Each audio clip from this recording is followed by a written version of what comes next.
রমনা বোমা হামলা মামলার আপিলে সাজা কমল 11 আসামি, দুজনে যাবজ্জীবন, বাকিদের সাজা 10 বছর করে।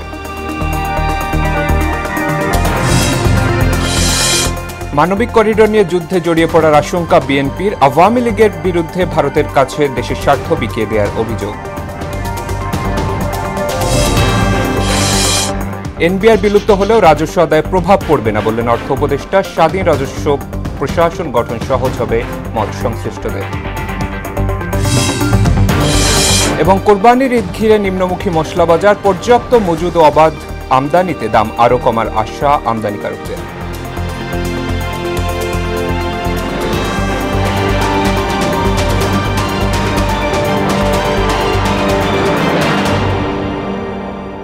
আসসালামু আলাইকুম, সবাইকে মোহনা সংবাদে স্বাগত। শুনছিলেন শিরোনাম, সঙ্গে আছি শেখ সাব্বির হোসেন। এবার বিস্তারিত। 2 যুগ আগে রমনা বটমূলে পহেলা বৈশাখের অনুষ্ঠানে বোমা হামলার ঘটনায় হত্যা মামলায় দুজনে যাবজ্জীবন ও 9 জন আসামিকে 10 বছরের কারাদণ্ড দিয়েছেন আদালত। দুপুরে এই রায় ঘোষণা করেন হাইকোর্ট। যাবজ্জীবন প্রাপ্ত আসামিরা হলেন তাজউদ্দিন ও জুয়েল। হুজি নেতা মুফতি হান্নান সহ 3 আসামি মারা যাওয়ায় তাদের বাদ দেওয়া হয়েছে। রায়ের পর্যবেক্ষণে হাইকোর্ট বলেন, বর্ষবরণে বোমা হামলা ছিল মুক্ত চিন্তার উপর আঘাত। আরও জানাচ্ছেন কাজী পাপ্পু। 2001 সালের 14 এপ্রিল রমনা বটমূলে পয়লা বৈশাখের অনুষ্ঠানে বোমা হামলা হয়। এতে ঘটনাস্থলে 9 জন সহ মারা যান 10 জন।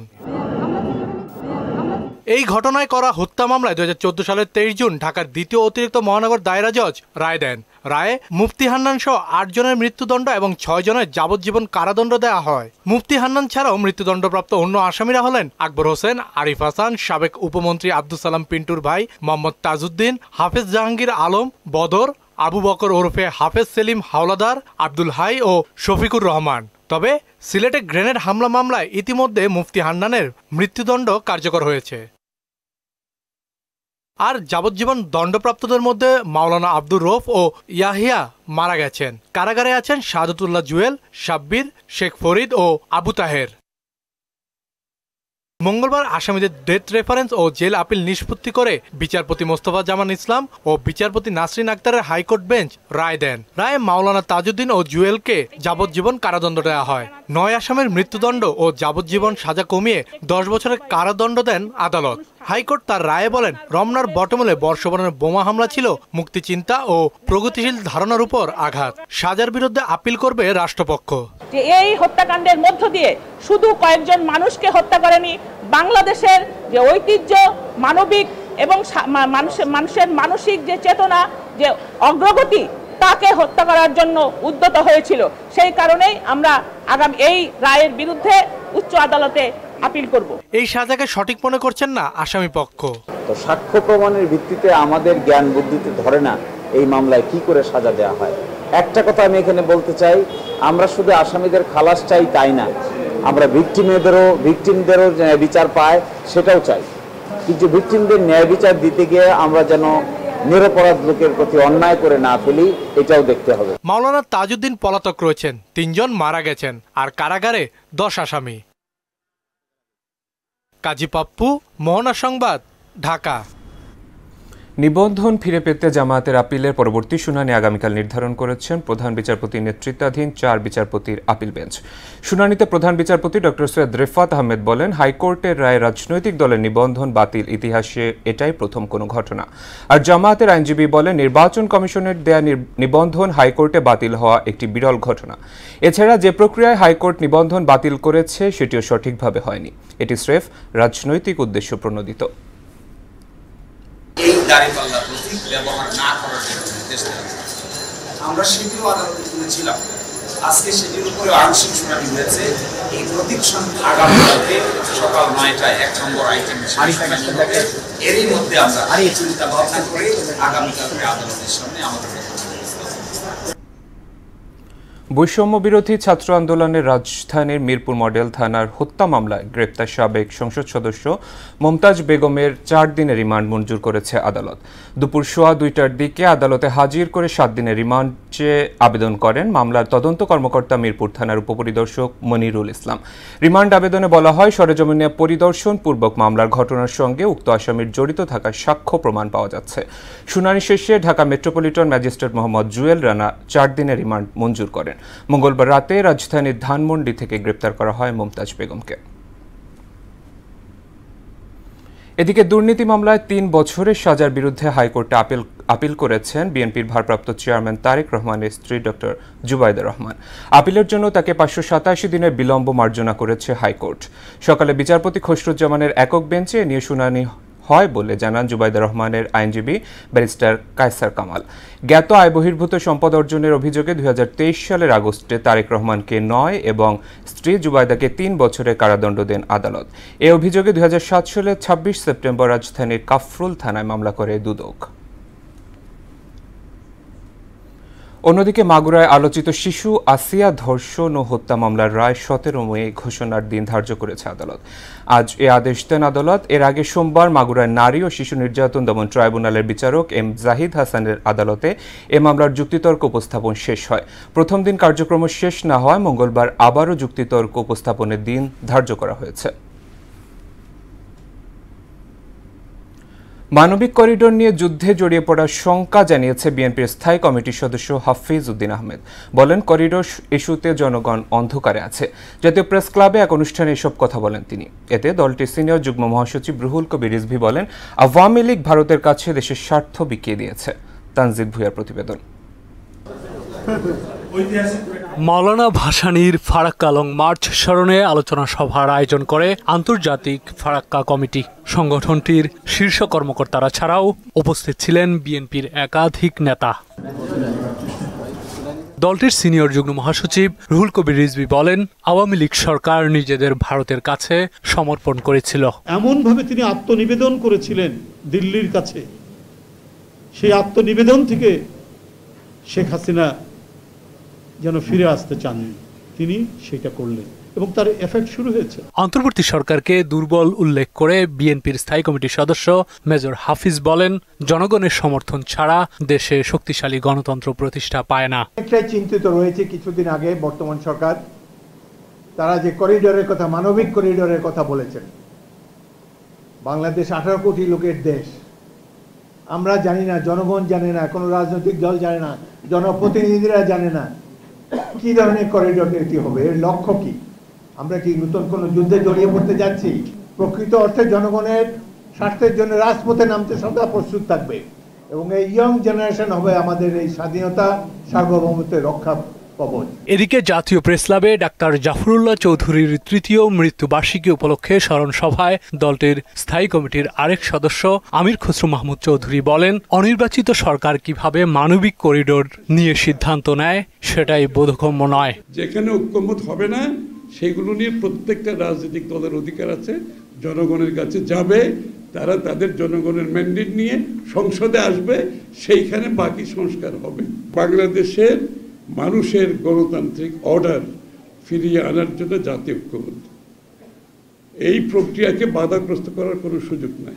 গণতান্ত্রিক রাষ্ট্র নির্মাণে দ্রুত জাতীয় নির্বাচন দেওয়ার আহ্বানও জানান তিনি। নির্বাচন পরবর্তী জাতীয় সরকার গঠন করে 31 দফা বাস্তবায়ন করব, সেই কোথাও বাংলাদেশের মানুষের সামনে তুলে ধরা হয়েছে। তানজিদ ভুঁইয়া, মোহনা সংবাদ, ঢাকা। এনবিআর বিলুপ্ত হয়ে 2টি বিভাগ হলেও প্রতিষ্ঠানটির কর্মকর্তাদের দুশ্চিন্তার কোনো কারণ নেই বলে জানিয়েছেন অর্থ উপদেষ্টা সালেউদ্দিন আহমেদ। প্রশাসনের উচ্চ পর্যায়ের কর্মকর্তাদের সঙ্গে আলাপ করে সিদ্ধান্ত নেওয়া হয়েছে উল্লেখ করে বলেন, এতে রাজস্ব আদায়ে কোনো প্রভাব পড়বে না। সচিবালয় ক্রয় সংক্রান্ত উপদেষ্টা পরিষদ কমিটির বৈঠক শেষে এসব কথা বলেন অর্থ উপদেষ্টা। ধার করে টাকা ছাপিয়ে বড় আকারের বাজেট দেয়া হবে না বলেও জানান তিনি। আরও জানাচ্ছেন শামীমুজ্জামান চৌধুরী। সোমবার রাতে জাতীয় রাজস্ব বোর্ড এনবিআর বিলুপ্ত করে অধ্যাদেশ জারি করে সরকার। একই সঙ্গে বিলুপ্ত করা হয় অভ্যন্তরীণ সম্পদ বিভাগও। সরকারি ক্রয় সংক্রান্ত উপদেষ্টা কমিটির বৈঠক শেষে এ বিষয়ে কথা বলেন অর্থ উপদেষ্টা সালেউদ্দিন আহমেদ। জানান, এনবিআর বিলুপ্ত হলেও প্রতিষ্ঠানটির স্বার্থ ব্যাহত হবে না। সারা পৃথিবীতেই রাজস্ব আদায় এবং ব্যবস্থাপনার জন্য আলাদা বিভাগ থাকে। অধ্যাদেশটা পড়ে দেখেন ভালো করে, তাদের স্বার্থ সম্পূর্ণভাবে সংরক্ষিত আছে। পলিসি একটা ডিভিশন হবে, এটা অত্যন্ত ছোট একটা ডিভিশন। অতএব এনবিআরের আপনার করার চিন্তা করার দুশ্চিন্তা করার কোনো কারণ নেই। এনবিআরটা যেভাবে আছে, কত টার্মস অফ রেফারেন্স হিসেবে এটা ইন্টারন্যাশনাল প্র্যাকটিস, পলিসি ডিভিশন আর ইমপ্লিমেন্টেশন ডিভিশন এক থাকে না। এবার রাজস্ব আদায়ে হতাশা নেই উল্লেখ করে অর্থ উপদেষ্টা বলেন, আগের অর্থ বছরের চেয়ে 2% বেশি হয়েছে। অলরেডি কিন্তু রাজস্ব আদায় গতবারের তুলনায় 2% কিন্তু বেশি হয়েছে। খুব হতাশাব্যঞ্জক না, আমি আরও এক্সপেক্ট করছি অ্যাটলিস্ট গতবারের চেয়ে কম তো হবে না, যে বলে 2% গ্রোথ। আর মোটামুটি আমরা বাজেটটাকে তো আমরা একটু বাস্তবায়ন করব, একটু বিরাট একটা গ্যাপ নিয়ে আর করবো না। প্রকল্প এডিপিটা আমরা একটু বাস্তবায়ন করব। তিনি জানান, ধার দেনা কিংবা টাকা ছাপিয়ে বাজেট বাস্তবায়নে পক্ষপাতী নয় সরকার। কয়েকদিনের মধ্যেই বাজেটের আকার স্পষ্ট হবে বলেও জানান সালেউদ্দিন আহমেদ। বড় বড় মেগা প্রজেক্টে ধার করে ডেফিসিট দিয়ে এগুলি করব না। শামীমুজ্জামান চৌধুরী, মোহনা সংবাদ, ঢাকা।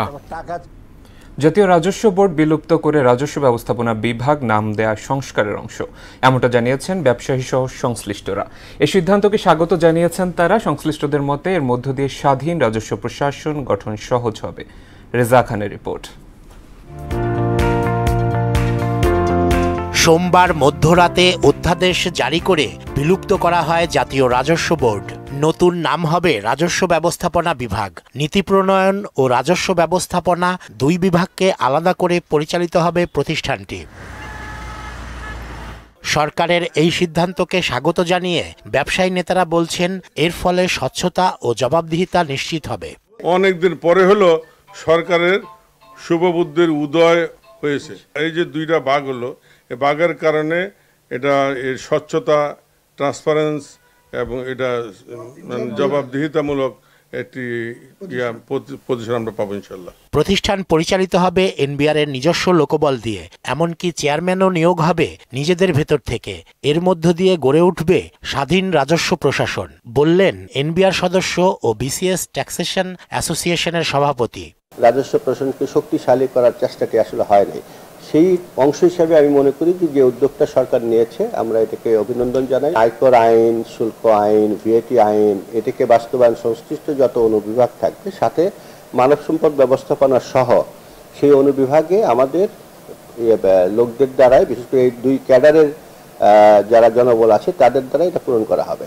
এনবিআরকে পৃথক করার দাবি বিভিন্ন দাতা সংস্থা এবং প্রতিষ্ঠান সংশ্লিষ্টদের। আরেকটি গেজেটের মাধ্যমে পৃথক হওয়ার সিদ্ধান্ত বাস্তবায়ন হবে বলে জানান এনবিআর এর আরেক সদস্য এবং বিসিএস কাস্টমস ও ভ্যাট অ্যাসোসিয়েশনের সভাপতি। এই অধ্যাদেশ জারির অর্থই হলো যে এটা এখনো এটা কার্যকর হয়েছে তা না, এটা কার্যকর হবে আরো পরে। এটা কার্যকর করার জন্য সরকার আরো একটা গ্যাজেট করবে, সেই গ্যাজেটের মাধ্যমে এটা কার্যকর করবে। সেটা কখন হবে সেটা সরকারই জানে। জাতীয় রাজস্ব বোর্ড সংস্কারের মাধ্যমে কার্যক্রম গতিশীল করার উদ্যোগের সুফল দ্রুতই আসবে বলে মনে করছেন সংশ্লিষ্টরা। উপদেষ্টা মহোদয়ের সাথে দেখা করে যে বিষয়গুলো ওনাকে আইনের সংশোধনের জন্য অনুরোধ করেছি, উনি কিন্তু অধিকাংশই রেখেছেন। রেজা খান, মোহনা সংবাদ, ঢাকা। কোরবানির ঈদ সামনে রেখে এখন পর্যন্ত স্থিতিশীল আছে রাজধানীর মশলা বাজার। আমদানিকারকরা বলছেন, সরকারি পর্যায়ে নিয়মিত তদারকি, পর্যাপ্ত মজুদ ও অবাধ আমদানির ব্যবস্থা থাকায় নিম্নমুখী রয়েছে ঈদের সময় তা আরও কমতে পারে বলেও জানান তারা। ওবায়দুল হক মারুফের প্রতিবেদন। মাসখানেক পরেই পবিত্র ঈদ উল আজহা, কিন্তু রাজধানীর মশলাজাত পণ্যের পাইকারি বাজার, মৌলভীবাজার অনেকটাই ক্রেতাশূন্য। আমদানিকারকরা জানান, সরকারের নিয়মিত তদারকি ও ডলার সংকট না থাকায় এবারের মশলার দর নিম্নমুখী। একবার স্থিতিশীল বাজার, কোনো বাড়তি কোনোটাই নেই। মাল হিউজ পরিমাণ আছে, না বাড়ার সম্ভাবনা বেশি দেখা যায়, কিন্তু বিক্রি হবে আরো 10-12 দিন পরের থেকে। সরকারও বর্তমানে যেইভাবে চলছে বা চালাচ্ছে মোটামুটি ভালো দেখতে আছি আমরা। দাম বাড়তি ছিল রোজার সময় থেকে, রোজার সময় তারপরে এক মাস দাম বাড়তি ছিল, এখন দিন গেছে কেজিতে 100-200 পড়তেছে। এলাচের দামটা একটু আগের চাইতে কমছে।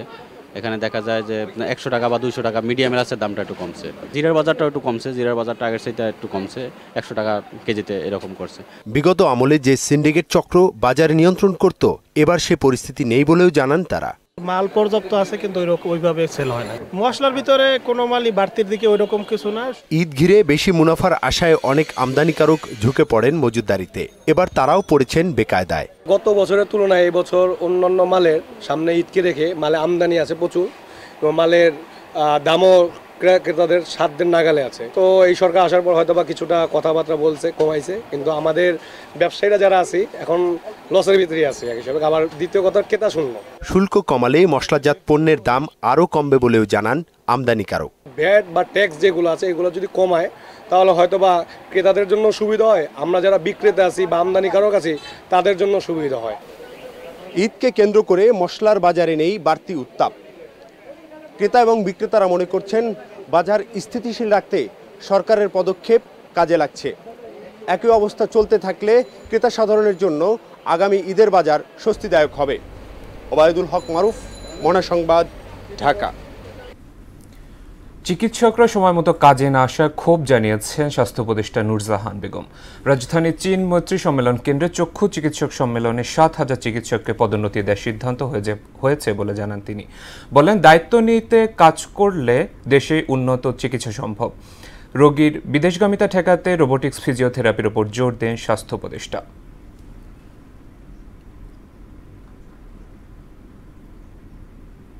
হাসপাতালে অনেক কিছু নাই, আমার 8,000 ডাক্তার শূন্যস্থান পূরণ করতে হবে। ডাক্তারদের প্রমোশন হয় না, যে পোস্টে ছিল সেই পোস্ট থেকে বিদায় নিয়ে যাচ্ছে, প্রমোশন হয় না।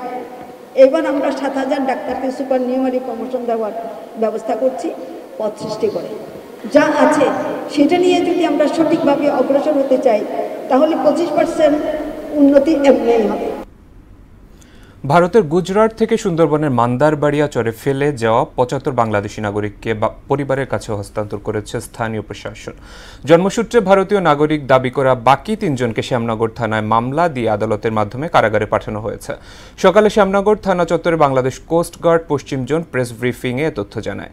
গত 9 মে ভোরে বিএসএফ ও নৌবাহিনী গোপনে 75 বাংলাদেশি ও 3 ভারতীয় নাগরিককে সুন্দরবনের মান্দারবাড়িয়া চরে ফেলে রেখে যায়।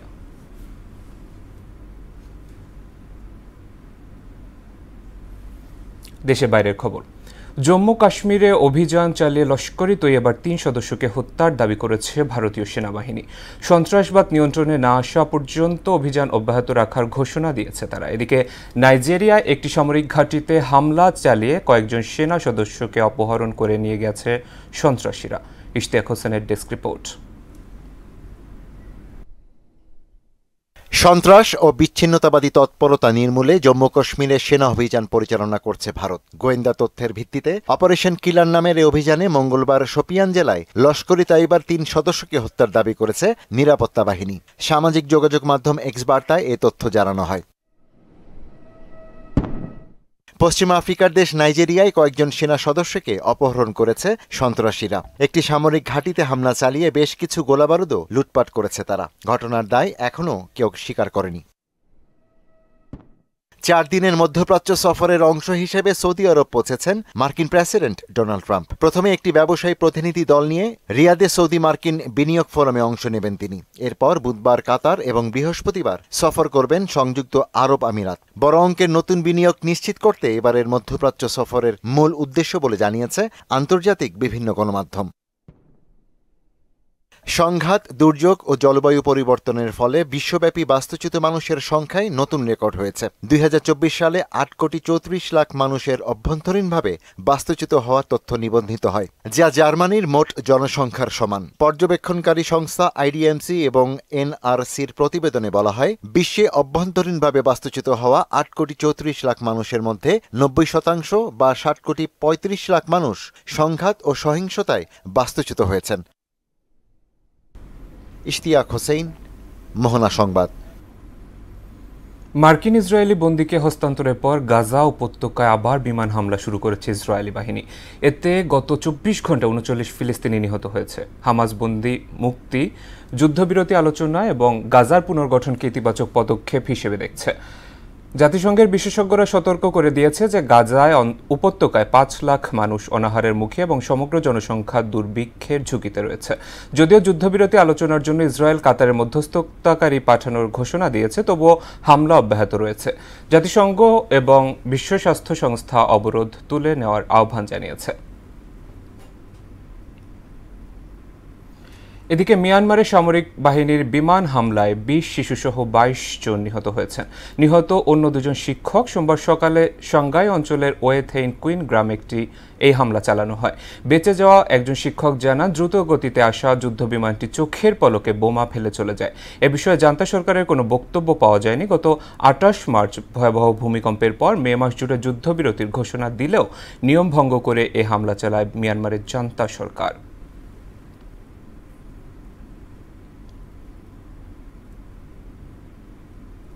খেলার খবর, ক্রিকেট। শঙ্কা কাটিয়ে মাঠে গড়াচ্ছে বাংলাদেশ পাকিস্তান সিরিজ। সম্মতি দিয়েছে বিসিবিও। পাকিস্তান ভারত উত্তেজনায় পিএসএল স্থগিত করা হলেও জটিলতা তৈরি হয় বাংলাদেশ সফর ঘিরে। পরিবর্তিত পরিস্থিতিতে কিছুটা পিছিয়ে অনুষ্ঠিত হবে সিরিজটি। আগের সময়সূচি অনুযায়ী বাংলাদেশ ও পাকিস্তানের মধ্যকার ৫ ম্যাচের টি-20 সিরিজ ২৫ মে হওয়ার কথা থাকলেও নতুন সময়সূচি হতে পারে ২৭ মে থেকে ৫ জুন পর্যন্ত। সবগুলো ম্যাচ অনুষ্ঠিত হওয়ার কথা লাহোরে। সাদা বলের ক্রিকেটে পাকিস্তান দলের হেড কোচ হিসেবে নিযুক্ত হলেন নিউজিল্যান্ডের মাইক হেসন। মঙ্গলবার এক বিবৃতিতে হেসনকে কোচ হিসেবে ঘোষণা দেয় পিসিবি। বর্তমানে পিএসএল ফ্রাঞ্চাইজি ইসলামাবাদ ইউনাইটেডের কোচের দায়িত্ব পালন করছেন তিনি। আগামী ২৬ মে পাকিস্তান শিবিরে যোগ দেওয়ার কথা রয়েছে হেসনের। এর একদিন পরই বাংলাদেশের বিপক্ষে ঘরের মাটিতে ৫ ম্যাচ টি-20 সিরিজের মুখোমুখি হবে রিজওয়ান বাহিনী। হেসন নিউজিল্যান্ড দলের প্রধান কোচ হিসেবে দায়িত্ব পালন করেছেন।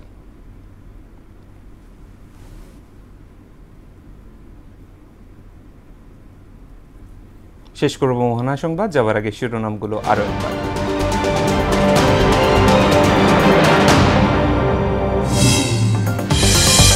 রমনা বোমা হামলা মামলার আপিলের সাজা কমল ১১ আসামির, দুজনের যাবজ্জীবন, বাকিদের ১০ বছর করে।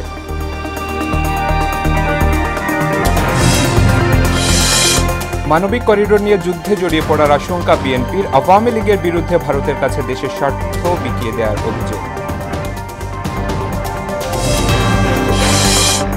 এনবিআর বিলুপ্ত হলেও রাজস্ব আদায়ে প্রভাব পড়বে না বললেন অর্থ উপদেষ্টা। স্বাধীন রাজস্ব প্রশাসন গঠন সহজ হবে মত সংশ্লিষ্টদের।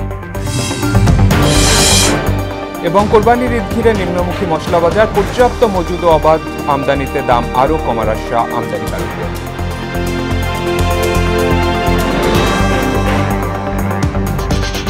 এই ছিল মোহনা সংবাদে। পরবর্তী সংবাদ রাত ৯টায়।